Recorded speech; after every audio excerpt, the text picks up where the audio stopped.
اللهم صل وسلم وبارك على سيدنا محمد وعلى اله وصحبه وسلم. ازيكم يا حبايبي، عاملين ايه؟ يا رب تكونوا بخير ان شاء الله. احنا النهارده هنعمل مع بعض وصفه حلوه قوي. احنا النهارده هنعمل مع بعض المحشي المصري بتركاته المظبوطه. هعرفك ازاي ما البتنجانه معاكي ما تمررش في الاكل، وهعرفك ازاي تسويه مظبوط وما يجلدش معاكي، وهعرفك ازاي يطلع الرز مفلفل والمحشي معاكي من جوه احمر ومفلفل كده، تحس ان الرزه بتبص لك كده. تعالي بينا كده نشوف هنعمل مع بعض ايه. احنا معانا حله على البوتاجاز اهيت، هنحط فيها، حطينا فيها الزيت، هننزل فيها البصل الفرمينو معانا في الكبه، اتوصي كده بشويه بصل حلوين ما تستخسريش. البصل اصلا في المحشي بيسكر المحشي معاكي وبيخليه طعمه معسل كده وحلو. احنا كده مع بعض اهو نزلنا البصلايه، بسم الله. نستنى بقى معانا كده تحمر معانا. انا بحب البصلايه بتاعه المحشي تبقى لونها ذهبي، ذهبي غامق سنه صغيره، مش ما تبقاش محروقه يعني وتمرر معانا المحشي، عشان لما نحط عليها الصلصه تبقى الصلصه معانا لونها احمر وفاقع كده، ويبقى الرزايه معاكي لونها محمر ومفلفله معاكي كده، ولونها اللون كده يشجعك انك تاكلي. انا ما بصوا تعالوا هنا كده، تعالى كده يبقى هوريهم. انا هنا عملت بتنجان وكوسه، انا جبت بتنجان اسمر وجبت كوسه وبتنجان ابيض وفلفل رومي. المتاح عندك المحشي اللي انت حباه. نفس الخلطه دي هنعمل منها ورق، لو حابه برضو تغيري بدل البتنجان والكوسه تعملي ورق عنب، حابه تجيبي كرنب، اللي انت حباه هو بنفس الخلطه دي اللي هنعمل بيها، نمشي معاه باي نوع محشي انت حباه. انا جبت البتنجان والكوسه، الكوسه بجيبها كده وبقورها وبشرخها معاكي هنا كده زي ما انت شايفاها كده، مقوراها زي الفل، ونقعته بميه وصفيته وحطيته على مصفى اهوت معانا هنا يتصفى.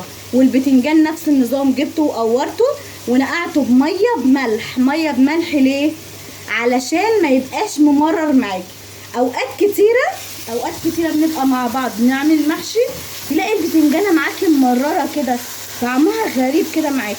ليه؟ التركايه دي بتفرق معاكي كتير، انك تكوني نقعاها بميه بملح وتسيبيها نص ساعه كده، استحاله البتنجان يمرر معاكي ويفضل معاكي لونه من جوه فاتح، ما يبقاش لونه غامق. ده كله بمشي فيه في البتنجان الاسمر والابيض. اي نوع بتنجان عندك انا بنقعه بنفس الطريقه دي، والكوسه نفس النظام، وبشرخها كده وبنضفها وبخليها معايا جميله. انا عيالي وجوزي من النوع اللي ما بيحبوش الكوسه والبتنجان غليظه من هنا كده، لا تبقى سمكها رفيع كده، يحسوا انه محشي يعني متقور كويس قوي، ما يبقاش غليظ كده ويبقى فيه معلقه رزه واحده. لا ده هي تبقى متنضفه كده من جوه منوره معاكي كده في الكاميرا اهي ما شاء الله، تبقى ما ياخد رز معاكي تبقى الرزايه من جوه مفلفله. وهكمل بقى كده البصلايه عشان اساعدها بقى انها ايه لونها يبقى ذهبي معايا سريع. احط لها رشه سكر بسيطه كده، بسم الله. وهنتنينا نقلب لحد ما لونها كده يصفر معانا. بصوا يا حبايبي لونها بقى ذهبي حلو كده جميل اهو معانا. هنزل على طول بالثوم وقرن الفلفل وقرن الشطه السبايسي، واول ما شلنا خلاص كده ريحه التومه هنزل بالصلصه معانا، بسم الله. ازاي الصلصه تبقى معاكي لونها احمر كده وجميل معاكي؟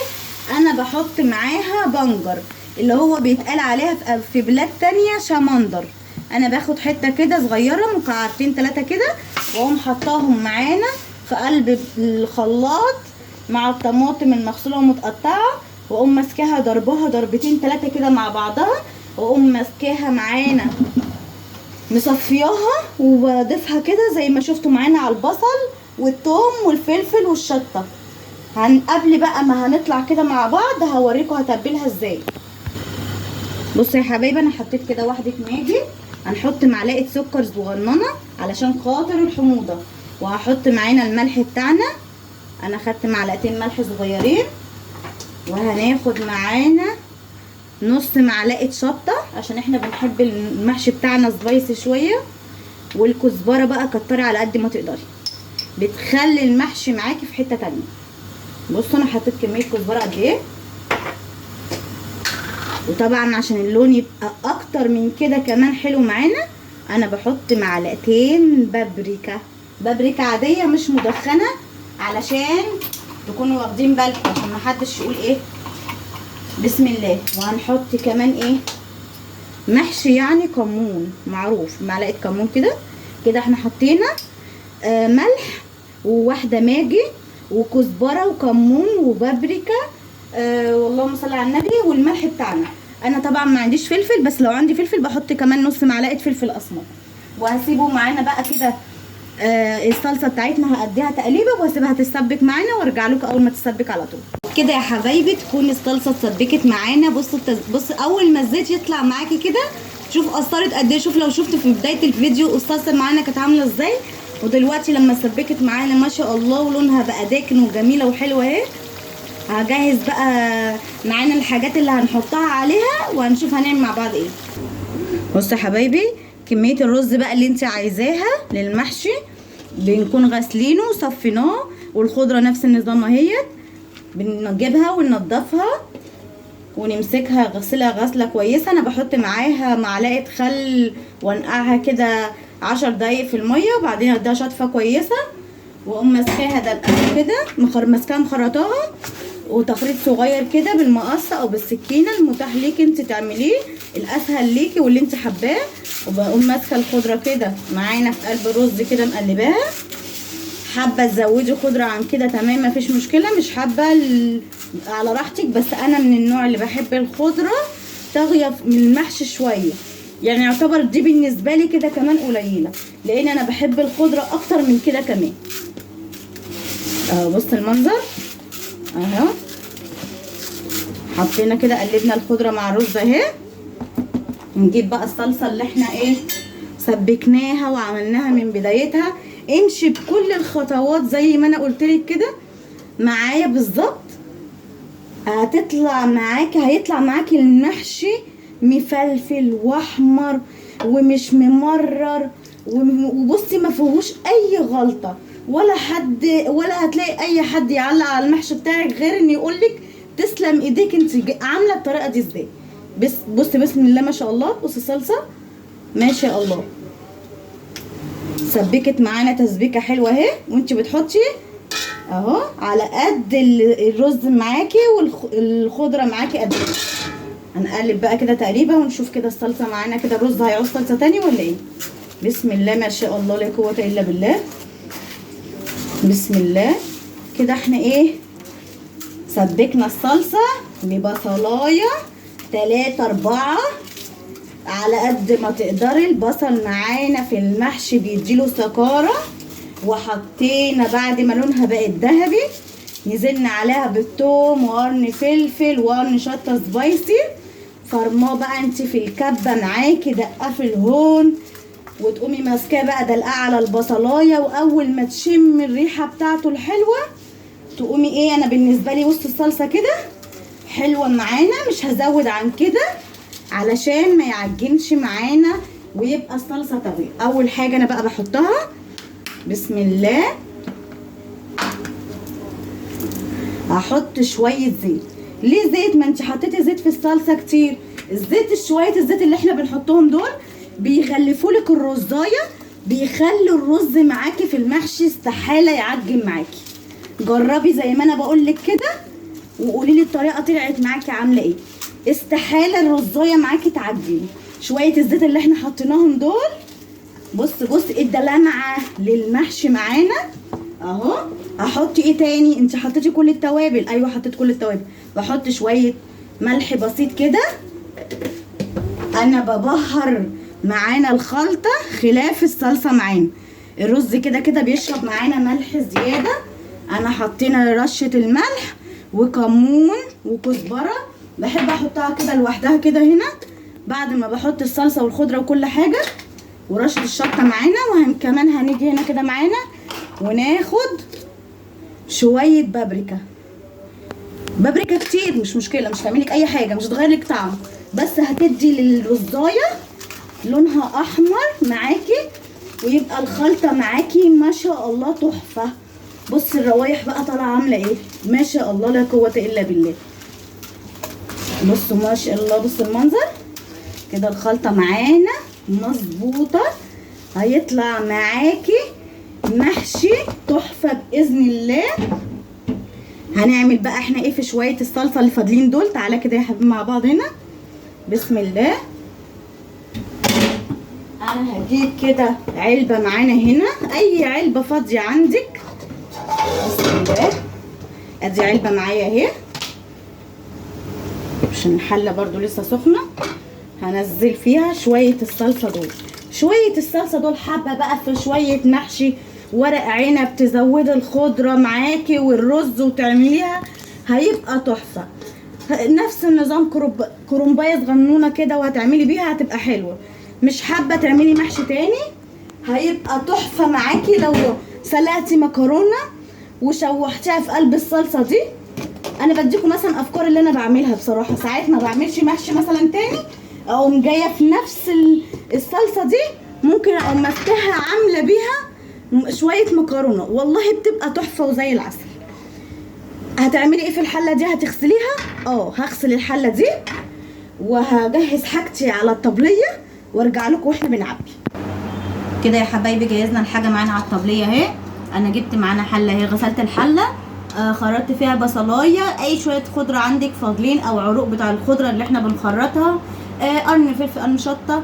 لو كرنب طبعا احنا بنحط ورق الكرنب، عارفين الورق عنب نفس بحط له نفس النظام كده. انا حطيت بس بصلايه كده وعودين خضره، قرن فلفل من تحت كده. وهنعبي بقى معانا المحشي اهو. بسم الله ما شاء الله. شايفين الرز عامل ازاي معانا؟ ما شاء الله. محدش يعرف من ايدي يا جماعه، انا ايدي غسلاها كويس قوي قوي قوي. يعني ما فيش، الحمد لله ما فيش احسن من نظافه ست البيت. تبقى بتعملي الحاجه بايديكي وعامله نظافتها، عارفه النظافه بتاعتك عامله ازاي. احنا معانا بص البتنجان بنملى نصه، مش اكتر من نصه.